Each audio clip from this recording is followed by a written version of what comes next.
You're suspicious, you are presented with an unfamiliar experience and your next question is what if? Sensors approach the unknown with suspicion in analytics.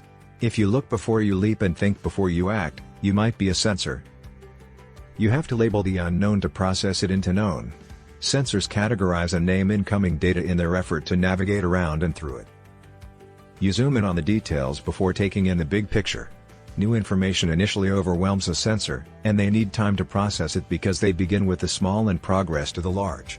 If the devil is in the details and they call you like a siren, you might be a sensor. You form opinions on the new data based on past experiences, not future possibilities.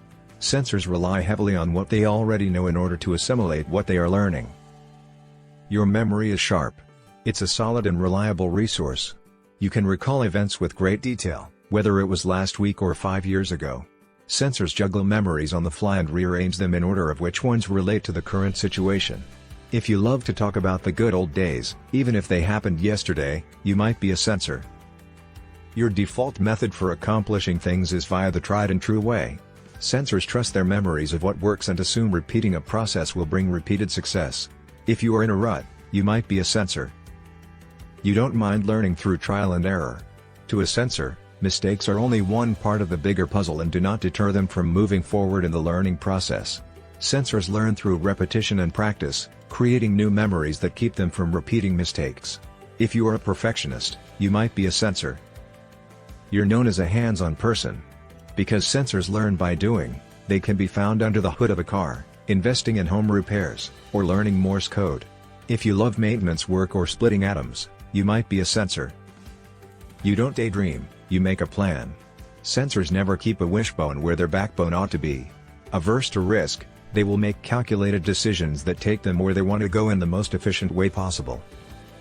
You can organize like the wind, bringing order out of chaos.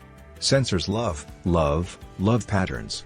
They smooth out complicated systems, alphabetize the spice rack, and plan family vacations down to the last dollar and minute. If you have multiple calendars and analytic apps, you might be a sensor. You are an information glutton. There is no such thing as DMI in the sensors world. If something doesn't make sense, they pursue further information until it does. Therefore, you are always right. If you know everything, of course you are. Sensors keep the facts on hand to prove it, and it's nigh impossible without further facts to change their mind. You've been called obtuse, narrow-minded, realistic, pessimistic, or simply rude. Sensors aren't known to be subtle, flattering, or politically correct. Sensors are always comparing and contrasting incoming information against what they already know and feel compelled to call out inconsistencies or hypocrisies. But because they can call it the way they see it, you call it as you see it. You are capable of processing immediate incoming sensory data and making quick decisions based on it. In sensors, the skill in calling it the way they see it is valuable when the stakes are high. Kindly like, share and subscribe for more.